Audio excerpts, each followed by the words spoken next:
First and foremost, Toronto's a beautiful city, multicultural, a lot of different races out here, but it's hard living in the inner city, you know? You wake up in the morning, what do you see? You see crackheads, you see D-boys, you see strippers. We see stuff and go through stuff that like other people don't really get to see and don't understand.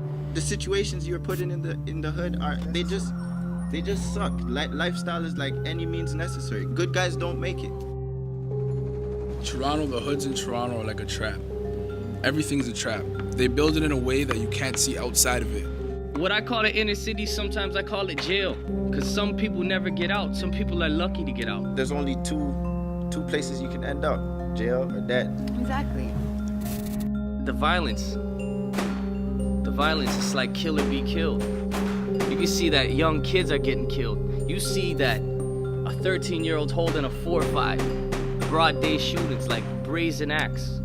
You wake up, there's police outside, newscasts outside. To go to school, you go to school, hour in, school's on lockdown, you're under your table because someone got shot, there's a gun, there's something. Being shot at is not like, people glamorize it, it's not a cool thing. 2 of my friends lost their life last year. They're never gonna breathe again. Their kids are never gonna have their fathers in their lives. I feel like everyone in the hood still has a choice. You could either go the right way or you can go the wrong way. Of course you have a choice.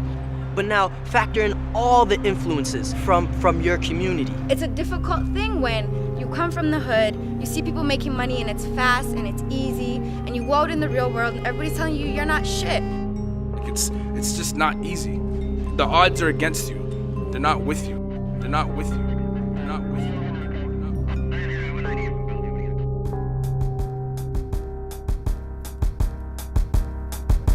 Yeah, where I'm from. This building that we're sitting in right now is basically the physical manifestation of a dream. And that dream is not just the dream of the founders and the co-founders of this organization, but it's the dream of the young people who've been looking for something like this without knowing what it was. It's in my blood to want to help people, you know what I mean? Like, and just seeing somebody overcome an obstacle in their life and really work hard at something and then they get what they're due, that makes me feel amazing. And you know, that it's just like, it's worth it. It makes you feel like it's worth it. It makes you feel like you have a point to be on earth. We give them a platform to like just talk and actually learn things about themselves. As they're speaking, they're learning about themselves, because a lot of times they don't get the platform to just be like, just talk comfortably with people that aren't gonna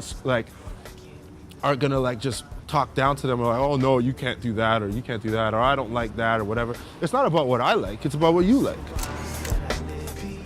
We're working to undo lifetimes of trauma and pain and ways of looking at the world and flipping those perspectives into something positive. We work with the people that are talented, that are amazingly driven and can't wait to get out into this industry and make something happen with their life, but at the same time, they don't have the resources to do it, they don't have the networks to do it. And basically what we're trying to do is provide those resources in this space. So Remix is a space where you have things like a recording studio, video editing suite, business incubation center, creative arts incubation center, boardroom, 2 bathrooms, a kitchen, everything. You know, at the start, they're here for the music, for the art. That's the Trojan horse, you know. That's the gift. And these impenetrable young people, these people with these impregnable defenses, they receive this gift, they have it with open arms, and they let it into their gates. But once that's there, that's when we start to hit them with life skills. Before Remix, I wasn't really doing anything positive. I was out in the streets, just doing things that I don't even want to talk about. Remix basically taught me everything I knew. Like before that, I didn't know anything. I was just drawn just for myself. It was like therapy, basically. I'm like the poster child for it. Basically, I'm the poster child. If they didn't have Remix, I wouldn't be recording no music.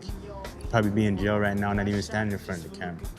A lot of people don't realize the types of communities that we have in Toronto. They are consistently getting worse. If you look at the past 10 years, I mean, there's been a lot more shootings, a lot more drugs going around, you know, a lot of violence and a lot of crime. What we're doing is helping to build a safer city, helping to build a safer society, because the only way you get a safer city is when people feel respected, when people feel that they actually have opportunity, and that the barriers in front of them don't exist anymore. And that's what we're doing. We're breaking down barriers, we're opening glass ceilings up into skylights where they can actually shoot for the stars and reach them. The Remix participants are people that are incredibly talented, people that are incredibly driven, but also have incredible stories, that also have a lot of history that an 18-year-old really wouldn't have, or a 17-year-old really shouldn't have gone through all of that already in their life. The reality of the situation is that we have young people who have violent pasts, and we have young people who've had violence inflicted upon them. Not only physical violence, but systemic violence. And what we're trying to do is help bandage those wounds to a place where they can heal themselves. Not that we're trying to heal people, but where they can heal themselves and finally be in a place where they can do that. This environment is one of the first safe and supportive environments that many young people in the city of Toronto have ever walked into, where they've actually felt supported, not just in trying to reach a goal, but try to reach their goals. Sometimes I just like to get away from the environment where I come from or anything like that and just zone out, get to blast the music in here, just zone out. Sometimes even come do my homework in here, whatever it is, just being productive. I know whenever I'm at my office or in the building, I'm doing work. I'm doing something I love to do, and that's better than being out there. And you know what I mean? You know, we're all young people ourselves who've come from communities who understand intrinsically and intimately what it is that they're facing, what they've been through, and where they're trying to get to. Because we've been through it, we've faced it, and we've surmounted it. We do what we do because we love what we do, but this is what we were born to do. I can't do anything else but this. Like, me personally, I'm all about music and remix, and they tie in together so perfectly. It's like, what else am I supposed to do? This is what we were born to do. Today's show, we have Gavin Shepard on the phone. We also have Drex and Future, all from the Remix project in the studio with us to discuss what's going on with youth living in Toronto, but also this unexpected partnership between Remix project and a creation of a studio for youth in Rio, Brazil. Really excited right now. We're very excited right now. About to head to Brazil, Rio de Janeiro, one of the most beautiful, intense cities on earth. And I use intense for a very good reason.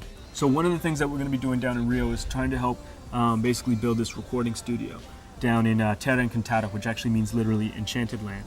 So let's talk about the studio project and how is it that a Toronto group or Toronto organization like the Remix project is going to parachute into a community or into a favela in Rio and gain trust, do something with the time that's there and make things happen? I mean, the studio project's probably gonna take a while till it's fully up and running and everything, but what we're doing when we go down there is we're bringing a bunch of equipment, programs, sounds, and all that stuff that we can sneak over there.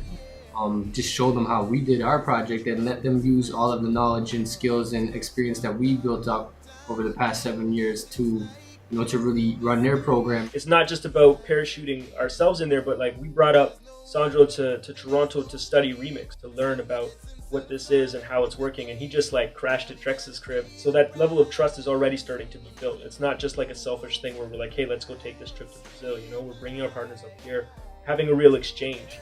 E essa ideia bateu junto com a deles, porque no Brasil, os jovens do Brasil são muito ligados à parte hoje em dia de hip hop, que virou uma doença no Brasil, funk, que é uma doença.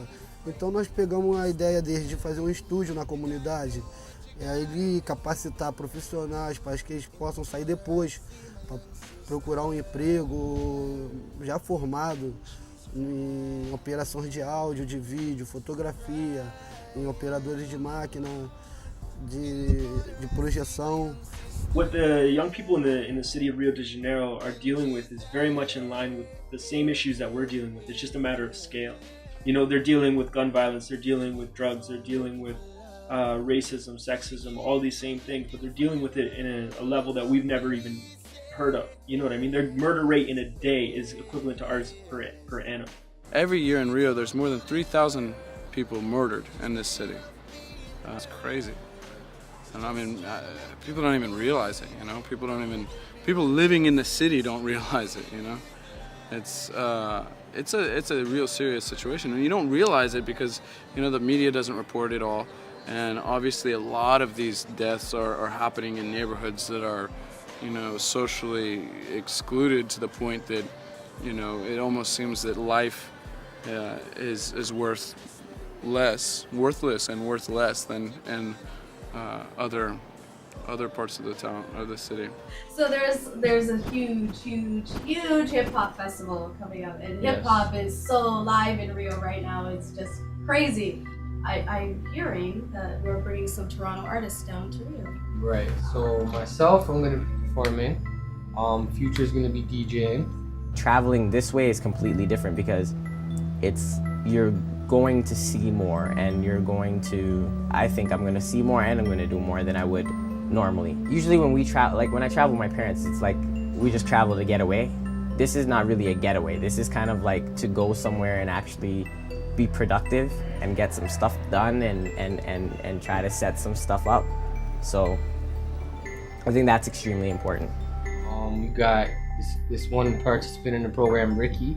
He's gonna be performing. I haven't been to no Caribbean, no tropics, no Mexico. Shit, I'm still trying to go across the border to America here and there. But Brazil, I'm on my way.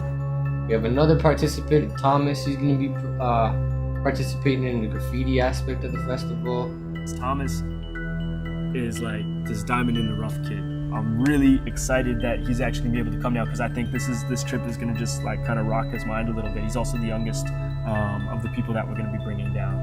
Roxanne, she's gonna be filming and taking pictures the whole time. I've always wanted to travel. Like I wanna actually like live in Tokyo or something for a year, do some English teaching or do something. Like I have a huge passion for traveling. Although I haven't traveled, I know like I'd love it. It's like a lot of these people are kind of on the right track where they're